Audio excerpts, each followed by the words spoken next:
Bonjour, alors voilà votre question sur l'aide en ligne.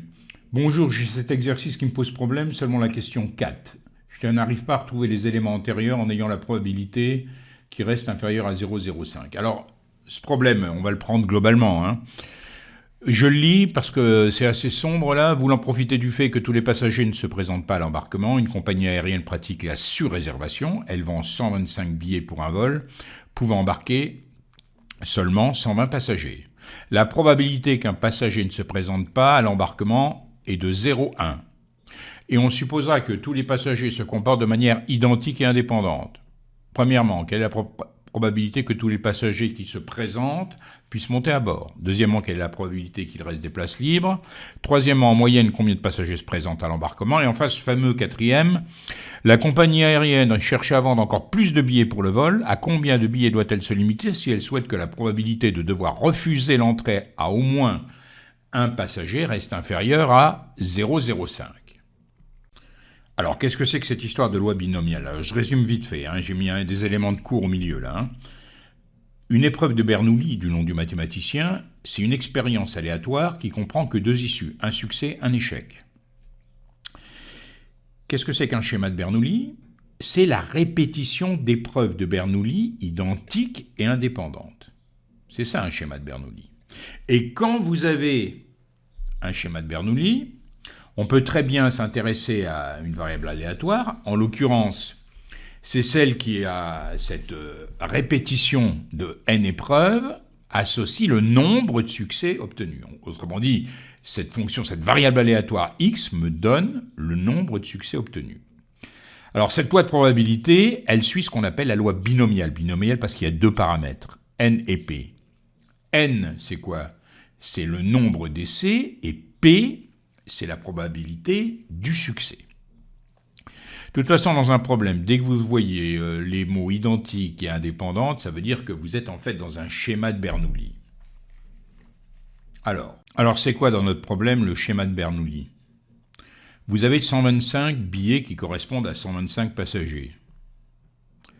Vous prenez chaque billet qui correspond à un passager, et le passager, soit il se présente, soit il ne se présente pas. On va décider, mettons, que l'échec, c'est que le succès, c'est que le passager se présente. Et puis que l'échec, c'est le passager ne se présente pas. Alors vous avez une succession de combien d'épreuves dans notre affaire? 125. On est d'accord? Donc je répète, ce problème pour nous en mathématiques, il va se réduire à 125 épreuves de Bernoulli qui sont toutes identiques et indépendantes. Bon. Alors, la loi de probabilité, alors si j'ai la variable aléatoire, vous le comprenez bien, qu'est-ce que ça va être? Ça va être le nombre de passagers se présentant à l'embarquement. Un coup d'œil au milieu de l'image ici, propriété. X est une variable aléatoire suivant la loi binomiale de B de paramètres n et p. N, c'est le nombre d'essais, nous c'est 125 ici. Et P, c'est la probabilité du succès. Nous, dans notre affaire, ça va être quoi la probabilité du succès? Ça va être 0,9. Si vous voulez calculer à la main P de X égale K, c'est-à-dire, ici, si je voulais savoir quelle est la probabilité qu'il y ait exactement 120 passagers qui se présentent, donc que j'ai aucun souci puis aucun gâchis au niveau des billets, je remplacerai K par 120. Et puis vous avez combinaison de 120 parmi 125, etc. Donc cette formule ici, heureusement, vous n'allez pas la calculer à la main, vous avez la calculatrice pour ça. Alors la première question qu'on nous demande, c'est quelle est la probabilité que tous les passagers qui se présentent à l'embarquement puissent monter à bord? Est-ce qu'on est d'accord que c'est la probabilité que x soit inférieur ou égal à 120? C'est-à-dire, s'il y en a 120 qui se présentent, c'est bon. S'il y en a 119, c'est bon. Vous ne refusez aucun passager.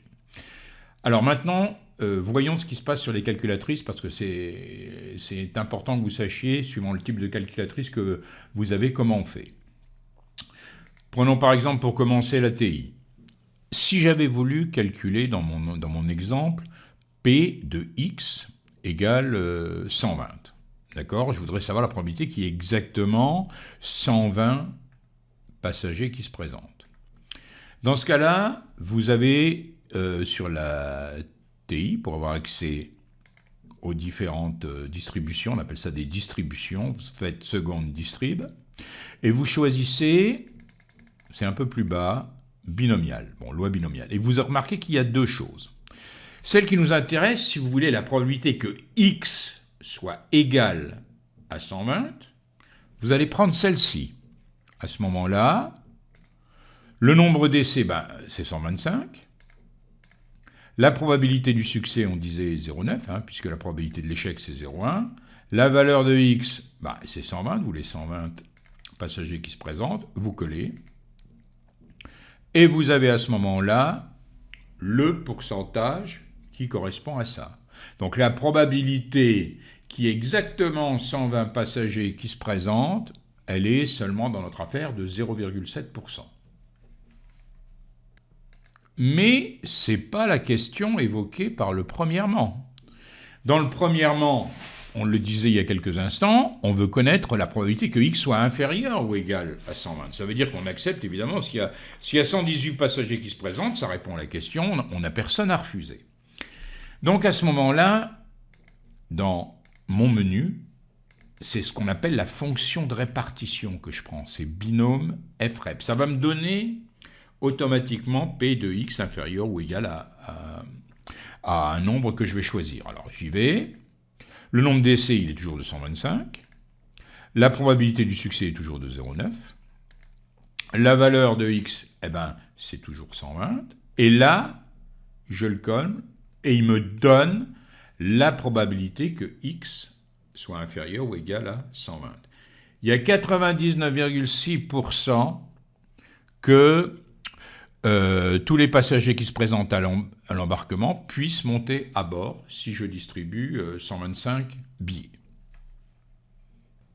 Bien, prenons maintenant rapidement la Casio, la Graph 35, elle est ici. Bon, vous choisissez le menu Stat. Et dans le menu Stat, vous voyez probabilité F5. Et deuxième fois, binomial F5. Alors là, c'est pareil. Vous avez la première pour avoir, par exemple, P de x égale 120. Vous avez la seconde pour avoir fonction de répartition, comme on a fait il y a 2 secondes avec la Texas. Et vous avez ici une fonction qu'on ne voit pas aujourd'hui, qui est la fonction inverse. Alors, ici, je choisis directement, je ne vous montre pas pour la première, ça va être évident, la fonction de répartition. Donc j'appuie sur F2. Là ici, la donnée variable, x, qu'est-ce que c'est x? C'est 120. Le nombre d'essais, il n'a pas changé, il va être de 125. Ici, la probabilité 0,9.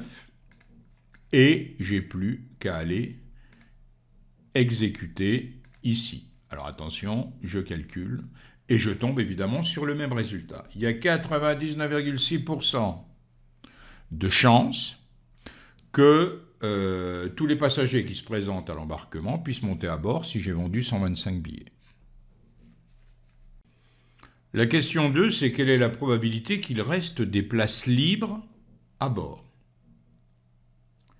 Bien, pour avoir ce nombre de places libres, ou plutôt pour avoir la probabilité d'avoir des places libres, c'est la probabilité que x soit inférieur ou égal à 120, moins la probabilité que x soit strictement égal à 120. À ce moment-là, la probabilité qui va rester, c'est la probabilité, évidemment, que vous soyez strictement inférieur à 120. Donc ici, ça me ferait quoi? 0,996 moins 0,075, qui me ferait à peu près 0,921. Il y a 92% de chances d'avoir des places libres. Bon, pour la moyenne, la moyenne, c'est un résultat du cours. Quand on a une variable aléatoire qui suit une loi binomiale de paramètres n et p, la moyenne, E, c'est np. Donc ici, c'est 112,5. Donc en moyenne, il y a entre 112 et 113 passagers qui se présentent à l'embarquement. Mais la question qui vous ennuyait, c'est cette 4e question. La compagnie aérienne cherche à vendre encore plus de billets pour le vol. Dans les questions précédentes, ce nombre de billets qui étaient vendus, c'était 125 ? C'était 125. C'était le premier paramètre de la loi binomiale. D'accord ? C'était ce fameux petit n. Donc ici, on vous demande à combien de billets doit-elle se limiter si elle souhaite que la probabilité de devoir refuser l'entrée au moins à un passager reste inférieure à 0,05. Donc, le x, la variable aléatoire, elle suit une loi binomiale dont vous ne connaissez pas le premier paramètre. Vous savez que le paramètre du succès, c'est 0,9, mais vous ne connaissez pas le premier paramètre. Par contre, vous savez que votre probabilité que x soit inférieur ou égal à 120, vous la voulez supérieure à combien? À 0,95, parce que vous, ce qui vous intéresse, là, c'est la probabilité du succès. Comme on a décidé que le succès, c'était le passager se présente, on travaille avec 0,95. Donc, tout simplement, je prends uniquement la calculette TI, ça serait la même chose avec l'autre calculette, on va faire des essais. Si vous vous souvenez, quand on avait pris P de X inférieur ou égal à 120 en travaillant sur un nombre d'essais de 125. On avait 0,996. On avait 99% de probabilité. C'était la probabilité qui nous disait que tous les passagers qui se présentaient pouvaient monter à bord. Mais là, on nous laisse un petit volant, on nous dit que combien de billets je peux vendre en ayant une probabilité de 95% d'avoir tout le monde qui peut rentrer. Donc tout simplement, qu'est-ce que je fais? Je vais avec ma calculatrice sur la fonction de répartition. Je ne vais pas essayer 125, je sais que c'est 98%. J'essaye pas 126, je passe tout de suite à 127. Voyons un peu ce que ça nous donne comme probabilité, toujours en prenant 0,9. Ici, la valeur de x, c'est toujours 120, il y a 120 places dans l'avion. Je colle, qu'est-ce que je vois? Je suis 97%. Bon, je peux encore essayer, parce qu'apparemment, je ne suis toujours pas à cette limite de 95 que je me suis fixée. Donc, je retourne à la fonction de répartition, et ce coup-ci, je mets 128. Bon, vous voyez, je teste, et je vois 94,9%. Bon, vous voyez qu'à gauche, là, vous voyez 129, je l'ai essayé, mais évidemment, je vais tomber plus bas. Donc, la limite, le nombre de passagers où je suis à une probabilité qui reste supérieure à 0,95, donc supérieure ou égale, eh bien, le nombre de passagers que je vais prendre est de 128. D'accord? Ça répondra bien à la question. Voilà, donc n'hésitez pas à revenir vers moi. Et effectivement, cette question 4, elle était assez complexe parce qu'elle jouait sur ce paramètre n de la loi binomiale. Voilà.